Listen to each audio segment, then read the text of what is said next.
name is Garret Rapp. I do vocals for the Color Morale. Okay, so the band has been in the scene a while. What are the differences you have seen happen over the years? Differences in the band? Just in the band and in the scene in general. Yeah. I mean, naturally there's different trends that kind of cycle through this entire scene, whatever you call it, scene world.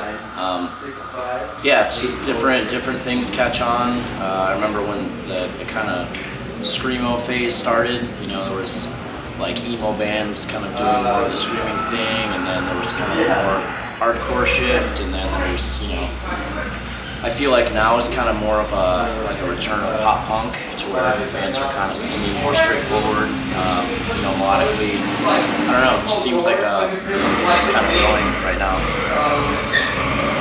How does the music you've created right now differ from what the band would have written like 2 years ago, sound and lyric-wise? We definitely, the new record just is a lot more straightforward, a lot more verse-chorus songs. Still lyrically focused, but just more easy to process, I guess.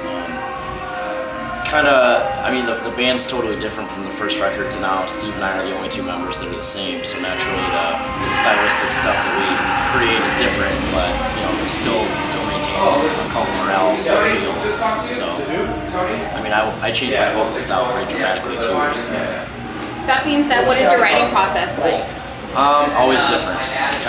Sometimes it starts with vocal melody. Sometimes it starts with all the music, and then we write the vocals after the music. We usually all just write together in a room and create together.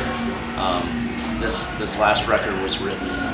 Most of the music was written by Aaron Saunders, our guitar player. Him and I did majority of the CDs. You guys recently released Hold On Martinez. What was the reason behind that title? Kind of wanted to have a title that was cognizant of our release, No Hope, while still having something that kind of carried that positive message. Yeah.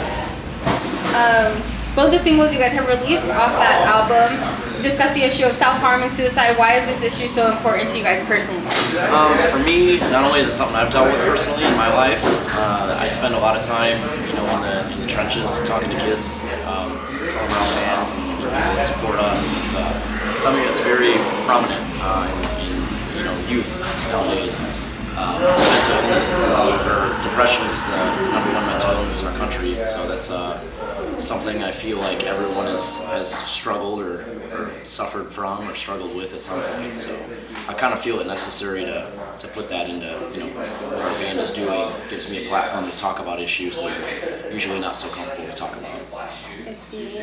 So the No Hope slogan has taken off, and in a way it's become a movement. People are getting tattoos. What would you say is the ultimate goal for it? Just to not let it die.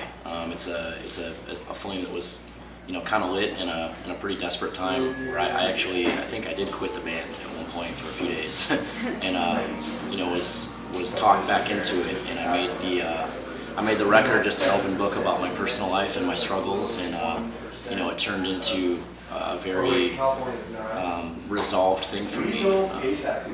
We spend a lot of time in life wondering why us, and creating that record was my resolution as to why me. Putting my personal struggles documented in songs and watching kids connect to them authentically is probably the greatest thing I've ever experienced in my life. So I know you guys have been on this tour for less than a week now, but what's in store for the band right after this run? We're finally taking a break for the first time in like a year. I'm going to take the holidays off, and January, and then February we go to Australia to do Sunwave Festival. Really excited for that, and then plans out the wazoo for after that. I see. Gonna be a busy year. So being in a band, a touring band, and away from your family, your friends, isn't it the easiest thing in the world? So what inspires you to keep getting on that stage every night? For me personally, I didn't have a real strong connection with family growing up, so essentially every night I'm hanging out with my family. I know it's kind of a cliche thing for bands to say, you're a family, but for me, this really is, this is my life, this is what I am. It's getting to reconnect with people that I meet time and time again, and just people I know on a first and last name basis, not just Colin Morale fans. You know, this is family for me. This is you know, something I'm really blessed to have in my life. So yeah, I get to come home a lot, wherever that may be for the day. Awesome. Last question, is there anything else you want to tell the fans? Yeah, please check out the record, Hold On Pain Ends. Just released it a couple months ago on Fearless. And check out the website, colinmorale.net. It's a whole new website we just launched. And come say what's up to us and keep an eye on us in 2015.